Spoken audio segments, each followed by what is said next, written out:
Hey guys, what's going on? This is Andrew here today, and I figured it'd be a cool time to make a video showcasing my next gen collection and what is in it so far. So without further ado guys, let's start looking at my PS5 stuff first. When it originally came to when I was gonna go and decide which console I wanted, I was going to go for the Series X first, and I had no plans to get a PS5 until maybe a year or two later. It wasn't until my friend convinced me to start looking for one that I finally decided to jump on one like a few days after I got my Series X. I didn't actually end up getting my PS5 till December of that year, so originally I was going to get Cold War on the PS5. I ended up getting it on the Series X digitally instead, so that won't be showcased in this video, but that's just something to note. So when it comes to my PS5 games, everything that's in this little collection right here are just the exclusive games to the PS5 at the moment, because I use the Series X as my main console for Game Pass and the third-party games, as well as their exclusives, because Xbox is mostly my main platform when it comes to those games, especially now since the Series X is the more powerful console. Alright guys, so the first game on my list is Spider-Man Miles Morales, which was a game that I enjoyed quite a lot. I played through the original Spider-Man on the PS4 about 2 different times, and the second time I played through it was only a few days before I got Miles Morales, and it was only like a few days after I got my PS5, so I really enjoyed that game, but this one I enjoyed a ton more. I feel like the moveset in Miles Morales was a lot of fun to mess around with, and I ended up beating the game more than once because of how much fun I was having with it, so I love this game. I know it wasn't a full game, but I honestly had a lot of fun with it, and I'm really excited to see what they're going to be offering with Spider-Man 2 when that comes around. After Miles Morales, I didn't get any games physically for quite a long time. The only games I was really getting were games that were offered with PlayStation Plus, so I played stuff like Man-Eater, I played a few other games that were offered with the service, but I didn't get anything physical after Miles Morales for quite a long time, up until Ratchet and Clank Rift Apart came out, which is my favorite game on the PS5 so far. I really enjoyed the reboot of Ratchet and Clank on the PS4. That game was incredible, and I started playing it on the PS5 after they actually added the patch to where you were able to do 60 FPS, and that game was quite a blast. So this was the game that I no doubt had to get this year day one because of how much I enjoyed the last one. Plus on top of that, I didn't have many games for the PS5, so I needed an excuse to get a game for the system, and this one, like I just said, is my favorite game on the system so far. I'm currently not done with the game, but I am very far in the game and I'm looking to complete it soon, so if you're a PS5 owner and you're into the Ratchet and Clank games, I recommend 100% getting this game. This is everything that you want in a Ratchet and Clank game, in my opinion. The next few games on this list, I got all at the same time because I got them for my birthday. The first one we're going to be showing is Dark Souls, and this was a launch game for the PS5, also a remake of the exclusive Demon Souls that was on the PS3, and I actually originally held off getting this game, especially at launch. I was choosing between this and Miles Morales, and I chose Miles Morales for various reasons, but the main reason that I didn't get this for a while is because it was full price for some time, and I didn't want to pay $70 for a game I didn't even know if I was going to enjoy it or not. So far, I really haven't played much of this game. I mean, it was the first game out of everything that I got that I played, but it is very challenging. I'm not good at the Souls series at all. I am looking to try to get better at this game, considering it gives me more of an excuse to jump on my PS5, but as of now, I absolutely suck at the game, and if you guys aren't into hard games, this is one to stay away from, but if you're into a crazy challenge and you love the Souls series, this is no doubt a game to jump on, even if you already played the original Demon Souls on PS3.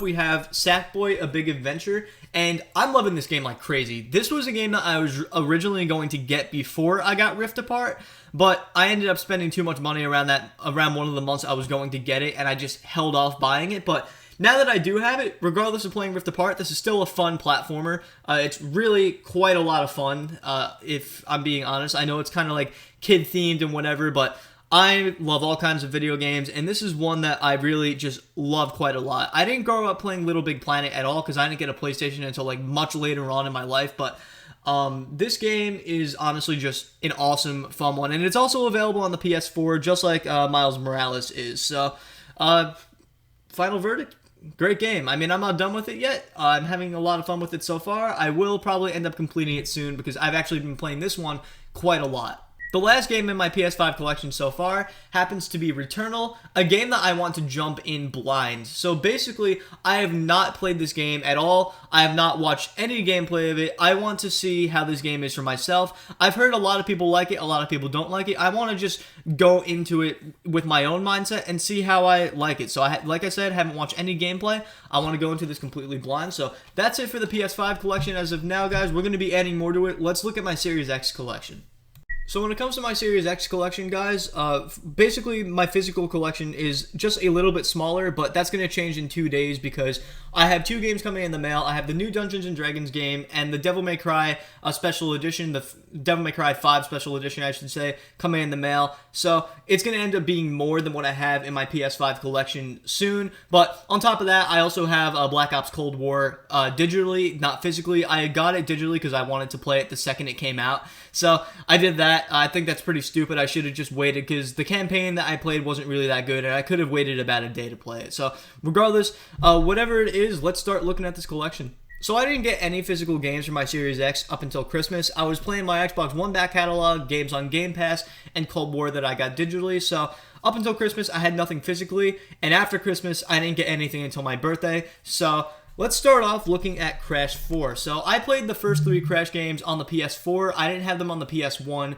because I didn't grow up with the PS1 or I didn't get one for a very long time. But I eventually got the Crash Insane Trilogy on the PS4 and ended up playing through those games and enjoyed them a lot. This one is definitely a great one if you are into the Crash series. It definitely is a shit ton easier than the other Crash games. With those games, they took me forever to even get to a decent level in, but with this game, I'm almost towards the end of the game and I barely put any effort in playing it. It is a very fun game, I will give it that, but it is very easy. So if you're a diehard Crash fan, I still recommend you get this, but just letting you know, it definitely isn't nearly as much of a challenge as it was for if you were playing the game from, you know, your childhood.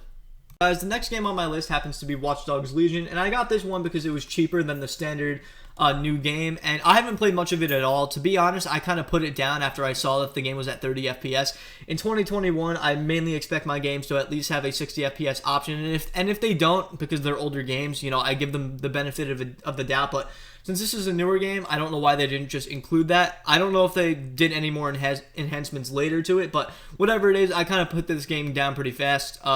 Maybe eventually I'll jump back on it and I'll get really into it, but honestly, from what I played so far, it's kind of eh. Watch Dogs 2 is my favorite. Watch Dogs 1 was okay. I'm like mediocre okay with this one.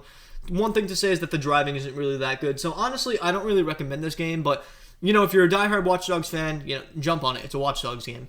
Up, we got Yakuza Like a Dragon, a game that I'm enjoying quite a lot. Well, I haven't gotten too far in the game. I played it for about 3 days and then put it down, but I do eventually feel like I want to jump on this again. The reason I put it down is because there was just other games that I was playing. I believe Miles Morales just made me put this down really quickly. Whatever it was, this is a very good game. It's definitely different than the other Yakuza games. It's like a kind of like an RPG sort of hack and slash game, but not slashing or just combat. It's like RPG style combat, but it is a cool game and it has a good story, and I probably will end up playing the other Yakuza games if I like this one as much as I'm liking it now. So anyway, guys, that's that game. There's not much more I can say about it. I do recommend this game if you're a Yakuza fan. So alright, let's look at the last game in my Series X collection for now. Lastly, we got Assassin's Creed Valhalla, a game that I haven't even opened yet. So when it comes to this series, I haven't played through a single game. I've started them, I've tried them, never really got crazy into them, but I do believe that they are cool games I can get myself into. When it comes to this one, my manager basically told me I can just jump right into it. I mean, he said it's definitely different than the original Assassin's Creed games I was going to try first, so it's not a problem if I play it first. That's what I'm probably going to end up doing. I still feel like these consoles are very new to me, so I am very interested in them. Regardless of being a retro game collector and retro game gamer in that regard, I do want to play this game first just for the hell of it because I haven't really played any new games on my Series X recently. I've been playing a lot of my back catalog, older games, games with patches. That's kind of true with my PS5 as well, but since I got a new game for my Series X, here's my opportunity to jump on it.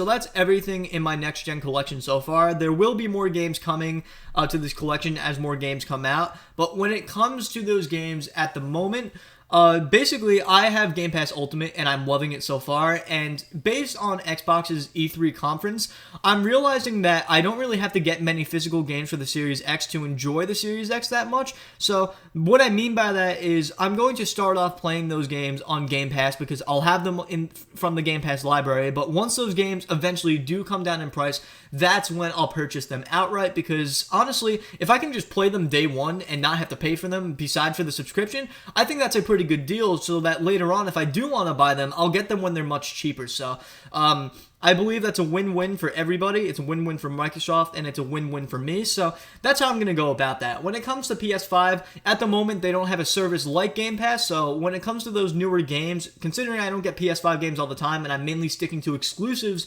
on the PS5, besides for the Call of Duty series, which I will always get on PlayStation, minus that exception that I got Cold War on Xbox because I wasn't getting a PlayStation, I will mainly be getting those PS5 exclusive games at launch, or waiting a little bit for them just to drop slightly lower, depending on if it's a series that I've never tried before. So I hope you guys enjoyed this video. As I said, that's everything, and there will be more. Thank you all for watching. I will see you all in the next one.